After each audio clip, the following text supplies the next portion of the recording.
Praise the Lord. Today's Dunamis word. யோபு 32:8.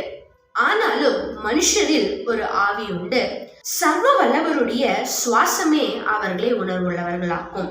ஆமெனுக்கு பிரியமானவர்களே, மனுஷர்களாய் பிறந்த நமக்கு ஜென்ம சுபாவம் இருக்கிறது. அதை நம்மால் மாற்ற முடியாது. கர்த்தரின் துணையோடு தான் நம்மால் அதை மாற்ற முடியும். ஜென்ம சுபாவத்தோடு கர்த்தர்கிட்ட நம்மால் நெருங்கவும் முடியாது. அவருடைய சுவாசம் நம்ம மேல இருக்கிறதுனாலதான் நம்மால் உணர்வுகளாய் மாற முடியும்.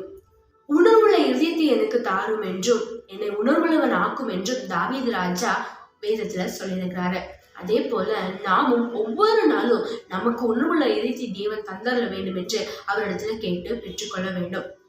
நீங்களும் நானும் கர்த்தராகிய இயேசு கிறிஸ்துவை உறுதியாய் பிடித்து கொண்டு அவர் விரும்புகிறதான வாழ்க்கையில நாம் வாழணும்னா நாம உணர்வுள்ளவர்களாய் மாற வேண்டும். உங்களையும் என்னையும் அவர் சிருஷ்டிக்கும் போதே அவர் ஜீவ சுவாசத்தை ஊதி நம்மை உணர்வுள்ளவர்கள் ஆக்கினார். ஆனா இப்பொழுது நாம் பல பிரச்சனைகளையும் சூழ்நிலைகளையும் பார்த்து நாம் உணர்வு அற்றவர்களாய் மாறிவிட்டோம். ஆகவே ஒவ்வொரு நாளும் தேவன்கிட்ட அந்த உணர்வுள்ள இதயத்தை எனக்கு தந்தரலும் என்று கேட்டு அவரிடத்தில் பெற்றுக்கொள்ளும் போது அவர் நமக்கு அதை தந்தரலி ஞானமாய் நடக்க அவர் நமக்கு உதவி செய்வார். தாவீது ராஜா கேட்டதுனால அதை பெற்றுக்கொண்டார். அதே போல நாமும் கேட்டு பெற்றுக்கொள்ளுவோம். ஜெபிப்போம்.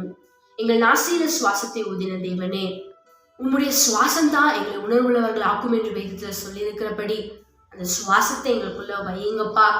வச்சிருந்ததை நாங்க அசதியாய் விட்டுருந்தோம்னா இன்றைக்கு அதை புதுப்பிக்க எங்களுக்கு உதவி செய்யுங்க தகப்பனே.